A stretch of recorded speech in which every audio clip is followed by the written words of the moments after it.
सुप्रभात बच्चों। आज हम एक्सटीज के अध्याय 12 में प्रेमचंद के द्वारा रचित ईदगाह का अध्ययन करेंगे। तो सबसे पहले हम प्रेमचंद का जीवन परिचय जान लेते हैं, जिनका जन्म 1880 में और मृत्यु 1936 के अंदर हुई थी। बच्चों देख रहे हैं आप। और उनके जीवन परिचय की बात की जाए तो हिंदी जगत में जो कलम के सिपाही के नाम से मशहूर मुंशी प्रेमचंद का जन्म वाराणसी जिले के लंबई ग्राम में हुआ था। उनका मूल नाम धनपत राय था। सरकारी नौकरी से त्यागपत्र देने के बाद उन्होंने अपना सारा जीवन लेखन कार्य के प्रति समर्पित कर दिया। यानी बच्चों वो एक शिक्षक भी थे और डिप्टी इंस्पेक्टर के रूप में भी उन्होंने कार्य किया था। और बाद में उन्होंने उससे भी अपना इस्तीफा देते हुए उसमें भारत के अंदर जो आंदोलन, क्रांतिकारी जो आंदोलन चल रहे थे, देश को आज़ाद कराने के लिए जो आंदोलन चल रहे थे, उसमें भी उन्होंने भाग लिया था।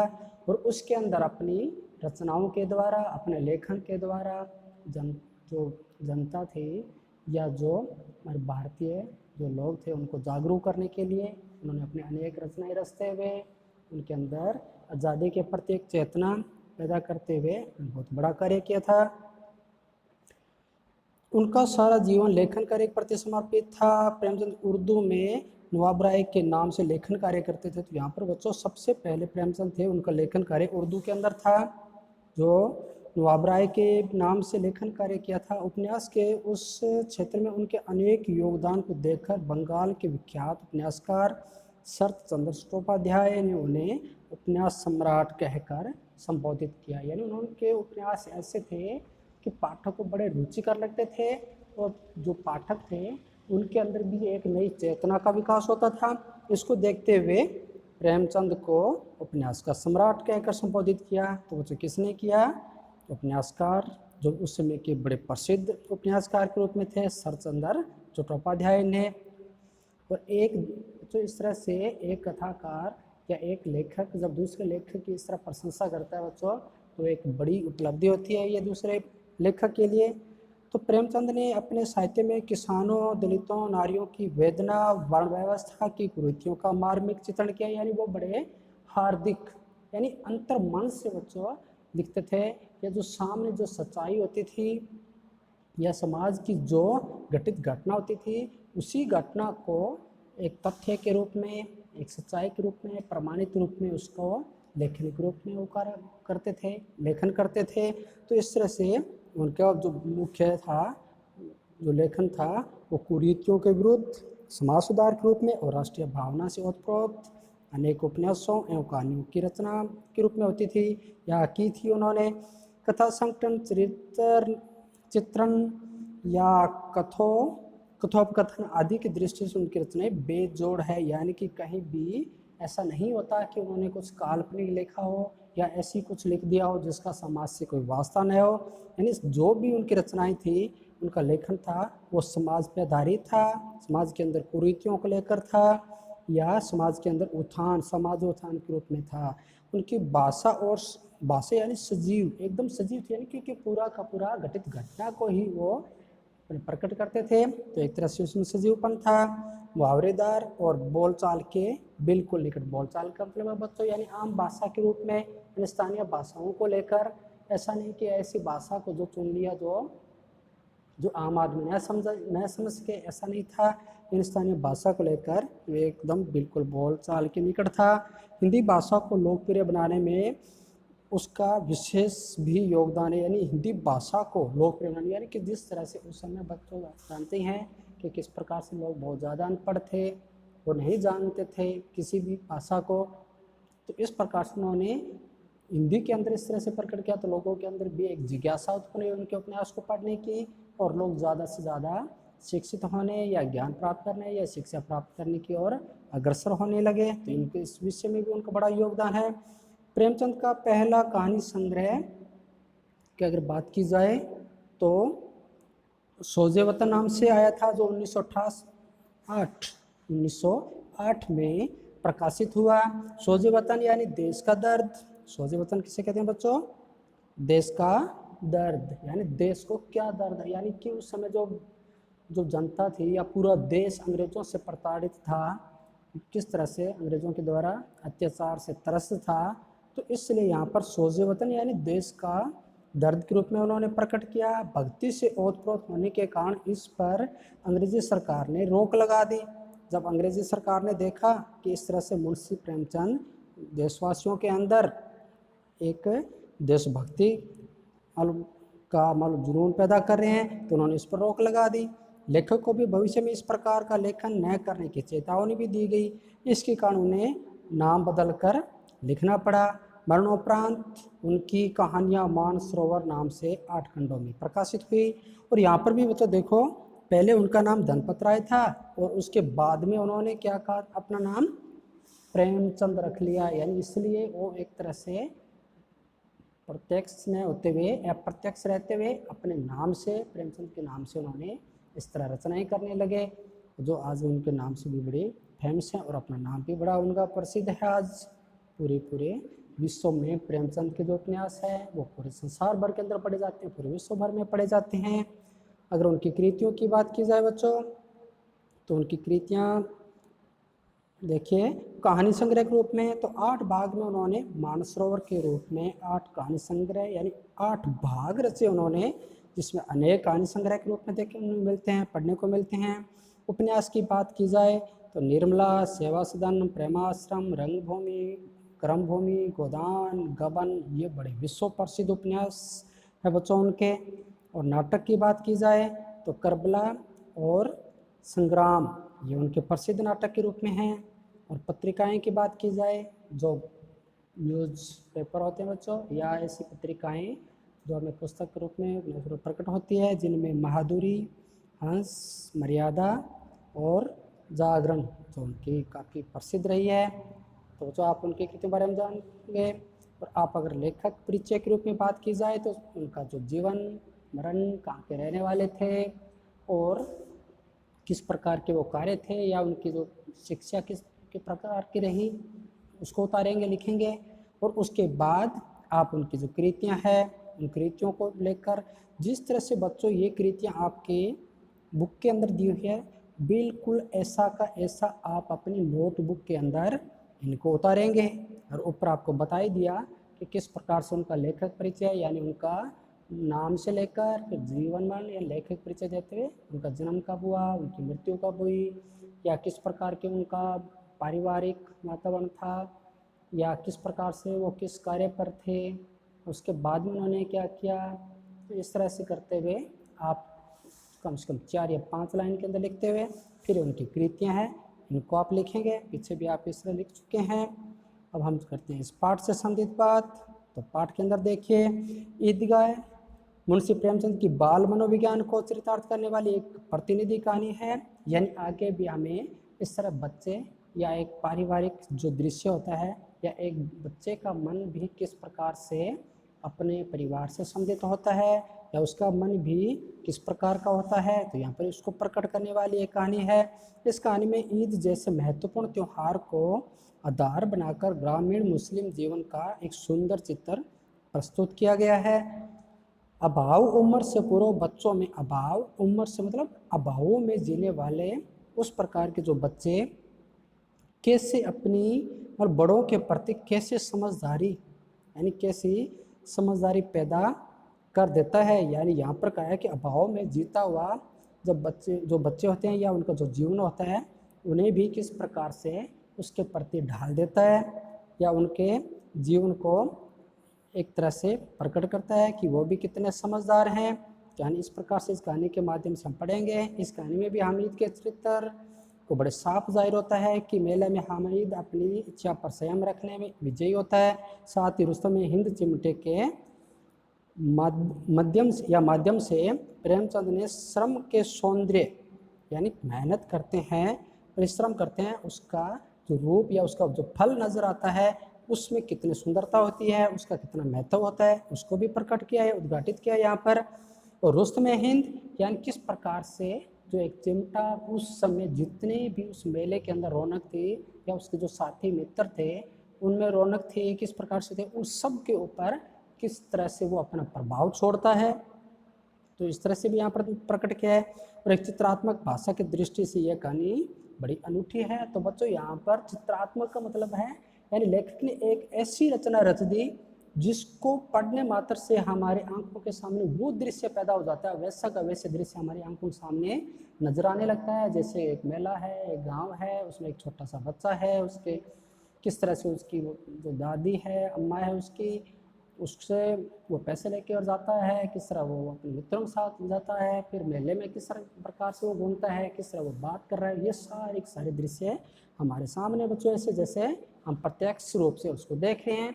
तो इस प्रकार की जो मतलब एक भाषा का प्रयोग कर लिया जाता है तो उसे हम चित्रात्मक भाषा की दृष्टि से कहते हैं। यानी एक बड़ी कहानी अनूठी यानी अनोखी कहानी यहाँ पर प्रेमचंद के द्वारा रचित है। तो बच्चों हम कहानी के अंदर देखते हैं, तो ध्यान से देखना, बड़ी अच्छी कहानी है, आपने भी इसको पहले पढ़ा भी होगा। तो हम इसका अध्ययन कर रहे हैं, तो ध्यान से देखना बच्चों। रमज़ान के पूरे 30 रोज़ों के बाद, मतलब ये एक जो मुसलमान होते हैं या मुस्लिम होते हैं उनके कैलेंडर के अनुसार रमज़ान का एक महीना होता है जिसके अंदर 30 दिनों तक लगातार जो मुस्लिम या मुसलमान भाई होते हैं वो अपना मान लो रोज़ा रखते हैं। कितना मनोहर, कितना सुहाना यहाँ पर वर्णन किया जा रहा है बच्चों कि कितना मालूम मनोहर सुहाना प्रभात है, यानी सुबह का मौसम है। और होता भी है बच्चों, जिस दिन मेला होता है उस दिन अगर हम मेले में जाना है, हमें भी पूजन करने के लिए जाना है, पूजा करने के लिए जाना है, मेले में घूमने जाना है, तो वो उस दिन वो अनोखा ही नजर आता है। उस दिन का मौसम बड़ा हमें सुहाना नजर आता है। वृक्षों पर कुछ अजीब हरियाली से नजर आती है, खेतों में अजीब रौनक नजर आती है, आसमान पर कुछ अजीब लालिमा छाई हुई नजर आती है। यानी होता तो वो वैसा ही है, लेकिन उस दिन जब हमारे अंदर उत्साह होता है मेले के प्रति, या हमें वहाँ पर जो माथा टेकने के प्रति, या कह सकते हैं भगवान के प्रति हम प्रार्थना करते जाते हैं, उस दिन हमें बड़ा वो उस दिन बड़ा प्यारा नजर आता है। आज का सूर्य देखो कितना प्यारा, कितना शीतल है, यानी अगर वो कितनी धूप क्यों ना हो लेकिन फिर भी वो धूप हमें बड़ी शीतल ही नजर आती है, यानी शीतल ही लगती है, मानो संसार को ईद की बधाई दे रहा है। गांव में कितनी हलचल है, ईदगाह जाने की तैयारियां हो रही है, किसी के कुर्ते में बटन नहीं है, पड़ोस के घर से सुई धागा लेने दौड़ा जा रहा है।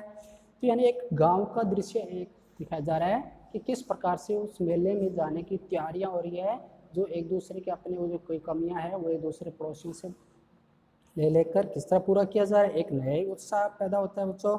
किस प्रकार से ये आपके साथ भी तो होता होगा जिस दिन हमें मेले में जाना हो, या किस प्रकार से अब जैसे बच्चों जन्माष्टमी आ रही है तो उसके लिए वैसे तो बच्चों लॉकडाउन है, हमें घर पर रहकर सेफ रहना है, हम बाहर नहीं जा सकते, लेकिन जब हमने पिछला कृष्ण जन्माष्टमी मनाई होगी या त्यौहार मनाए होंगे या मेले में गए होंगे तो किस प्रकार का उत्साह रहा होगा, ये अब भी हमारा मन मचल रहा होगा।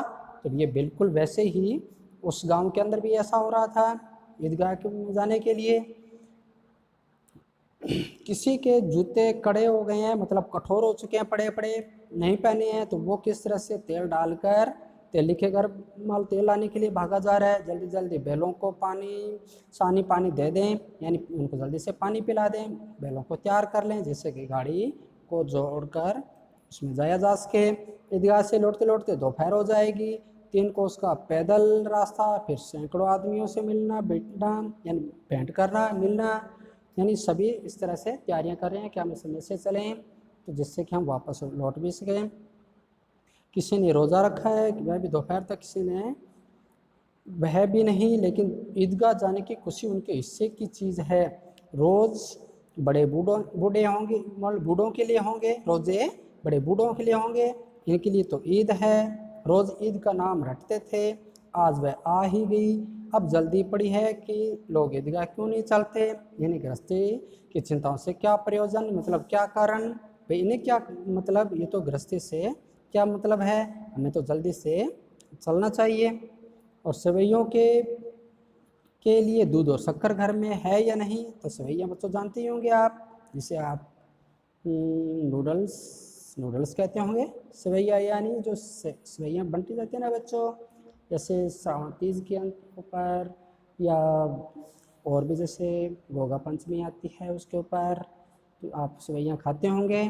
तो ये भी मुसलमान जब ईद का त्यौहार मनाते हैं या ईद मनाते हैं तो मुस्लिम भाई वो भी इस प्रकार से सेवियाँ बनाकर उनका जो मुख्य भोजन होता है उसके अंदर वो भी बनाते हैं। उसकी भी चिंता रहती है कि हमारे घर में है या नहीं, तो वो पहले से ही उसकी तैयारियां करते हैं। या नहीं इनकी बला से ये तो सेवियाँ खाएंगे, वह क्या जाने कि अब्बा जान क्यों बदहवास चौधरी कायम अली के घर दौड़े जा रहे हैं। तो बदहवास यानी व्याकुल होते हुए, यानी इतनी तेजी से दौड़ते हुए चौधरी कायम अली के घर जा रहे हैं।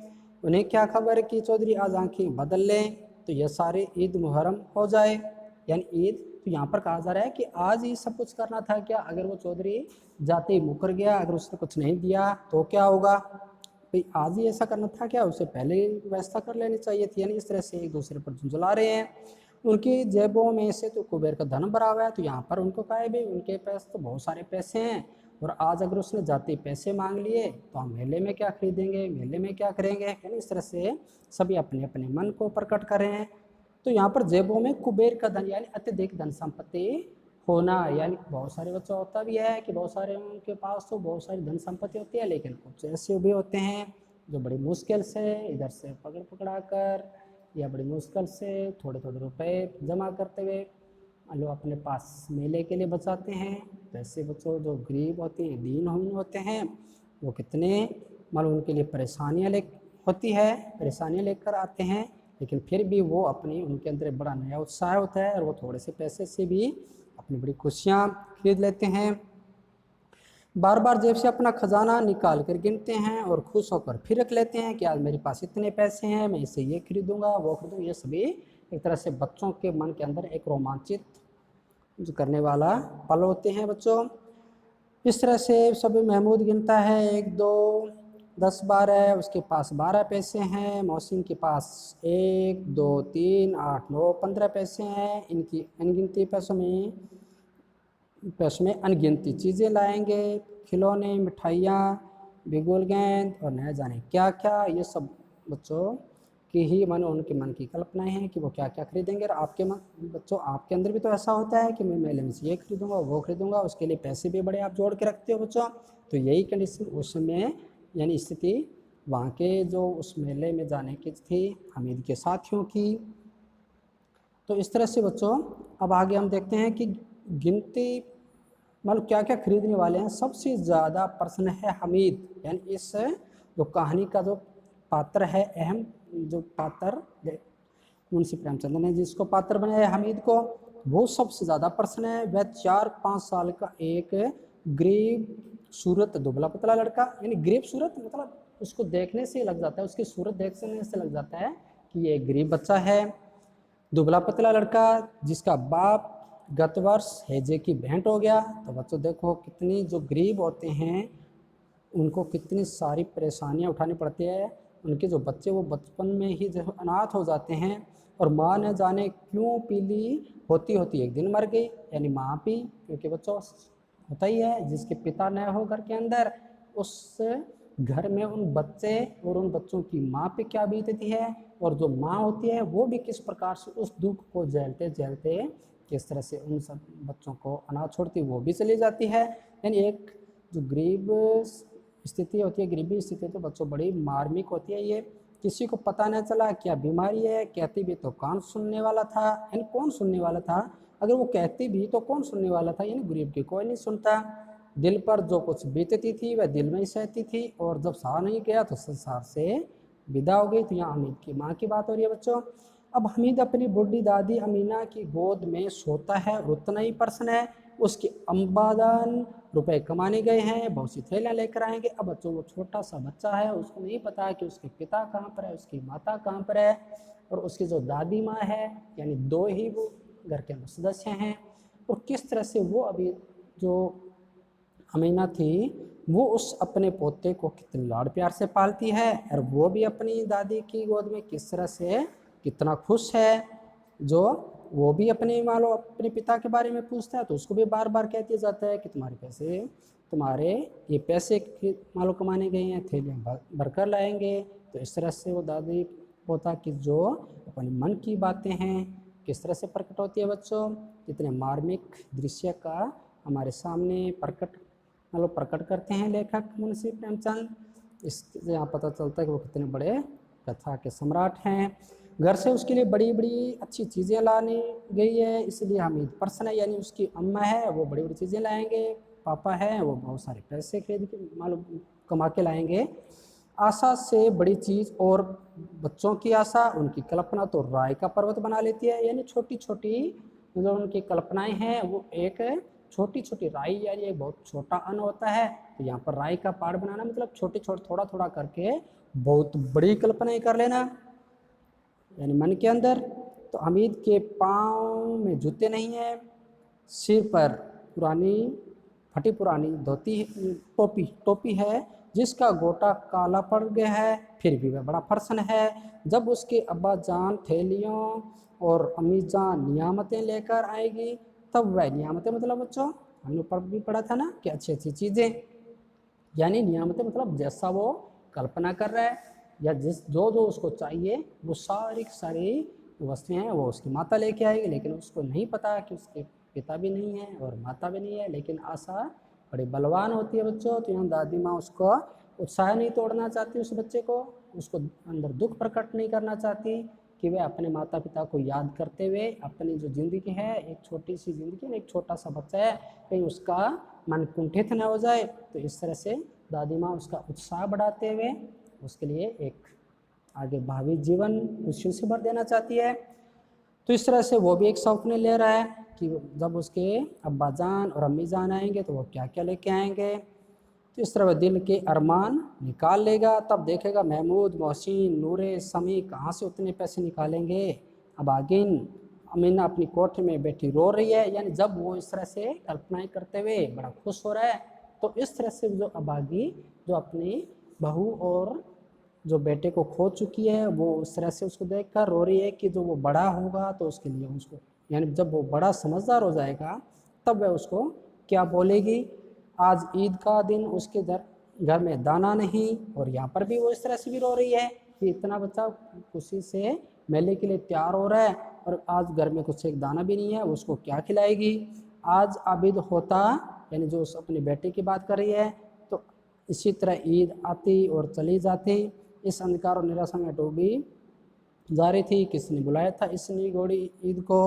तो यहाँ पर भी उसके लिए कि इस ईद क्यों आई है, जो उनके घर में किसी प्रकार की खुशियाँ होने के लिए उनके पास कुछ भी नहीं है, इस घर में उसका काम नहीं। लेकिन हामिद, उसे किसी के मन जीने से क्या मतलब, उसके अंदर जो प्रकाश है, बाहर आशा, विपत्ति अपना सारा दल बल लेकर आए, हामिद की आनंद भरी चितवन उसका विध्वंस कर देगी। तो यहाँ पर कह रही है कि उसे जो मन के अंदर एक छोटे बच्चे के अंदर जो आशा रूपी जो उसके हृदय के अंदर से जो आनंद फूट रहा है, जो आनंद प्रकट हो रहा है कि जिस दिन उसके आगे वो विपत्ति आ जाएगी, यानी जब उसको अपने पिता यानी अपने अब्बाजान और अम्मीजान के मृत्यु का पता चलेगा, तो कितनी सारी उसकी विपत्ताएं लेकर आएगी और उसके सारी उसके अंदर के जो आनंद है, उसके हृदय के अंदर जो प्रसन्नता है वो नष्ट कर देगी।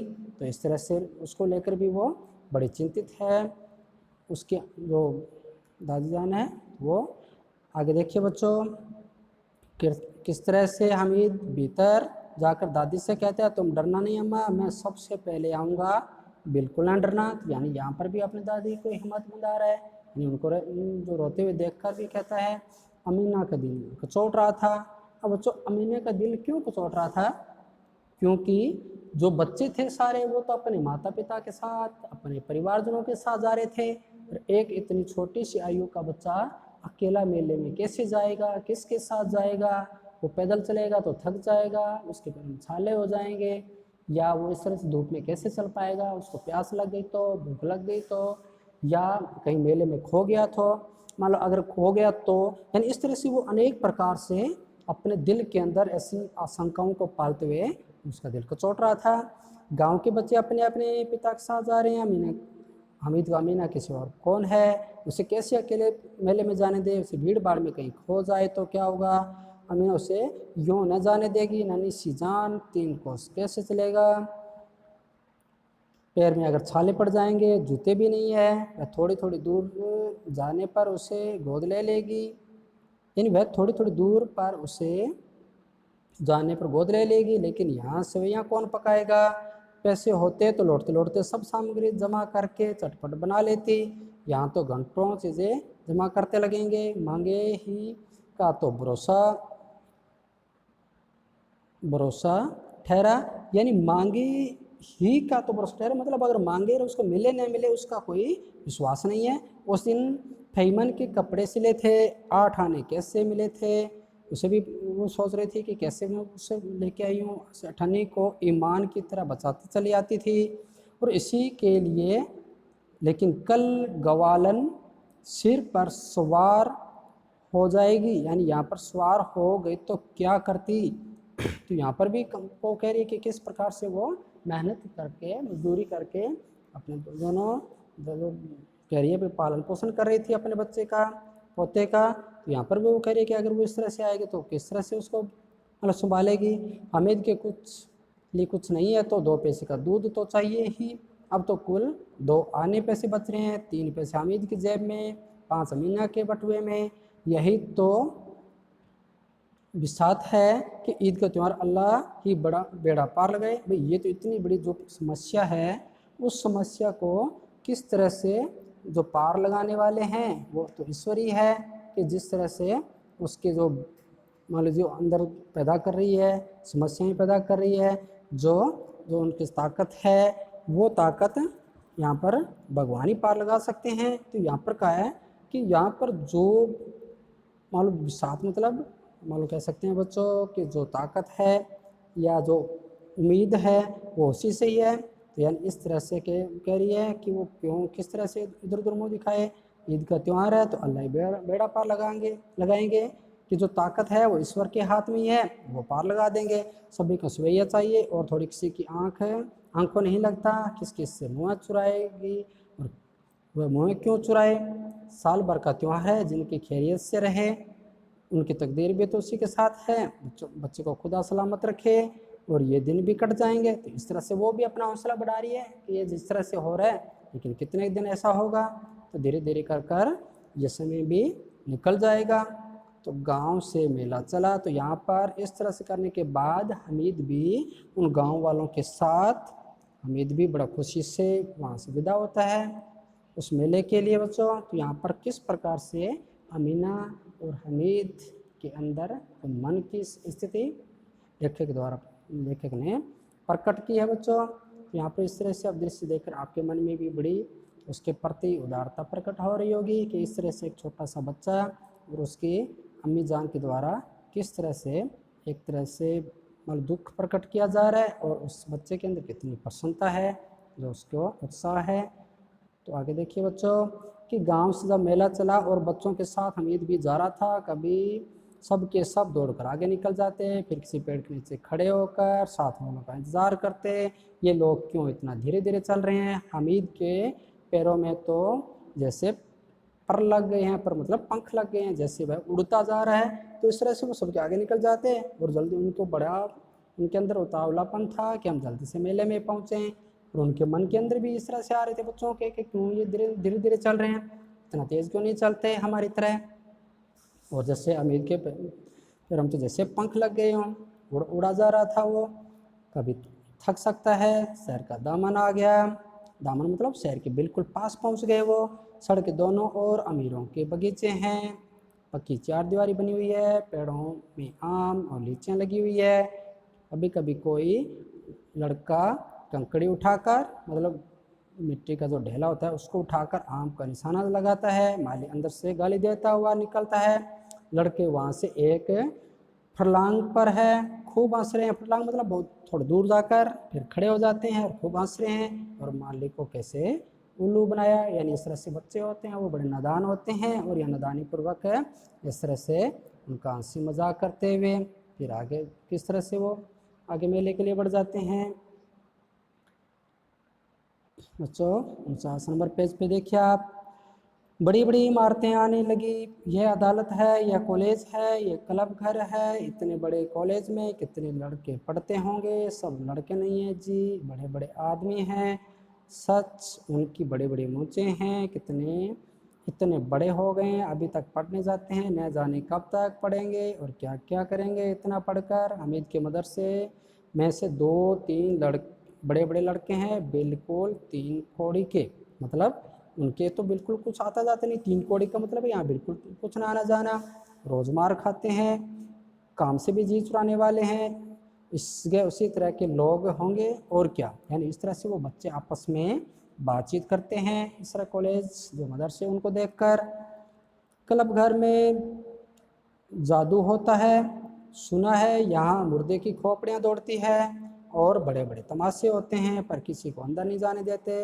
यहाँ शाम को साहब लोग खेलते हैं, बड़े बड़े आदमी खेलते हैं मुंचों दाढ़ी वाले, और मेमे भी खेलती है। तो मेमे मतलब यहाँ पर जो बाजार के अंदर बच्चों जो औरतें होती हैं उनके लिए कहा जा रहा है, जो पढ़ी लिखी औरतें उनके लिए कहा जा रहा है। सच हमारी अम्मा को वह दे दो, क्या नाम है, बैट, तो उसे पकड़ ही न सके, घुमाते ही लुढ़क जाए। तो यानी इस तरह से भी वो हंस रहे हैं कि यहाँ की जो औरतें मेमे हैं किस प्रकार के गेम खेलती हैं, अगर ये बैट अगर हमारी अम्मा को पकड़ा दिया जाए तो ये बैट को लेकर ही गिर जाएगी। यानी इस प्रकार से वो आपस में मतलब किस तरह से व्यंग्य करते हैं और हंसी मजाक करते हुए आपस में बच्चे थे वो अपनी कल्पना रूपी बातें करते हैं। महमूद ने कहा, हमारी अम्मी जान का तो हाथ कांपने लगे, अल्लाह कसम।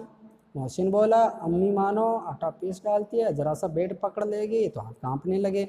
सैकड़ों घड़े पानी रोज निकालती है, 5 घड़े तो मेरी भैंस पी जाती है। यानी इस तरह से वो घर की बीती बातें कर रहे हैं कि वो इतना कठोर परिश्रम कर लेती है, इतना कठोर परिश्रम करती है, कितना सारा काम जो गांव की औरतें होती हैं उनको यहाँ पर लेखक इस तरह से दर्शा रहा है बच्चों के द्वारा।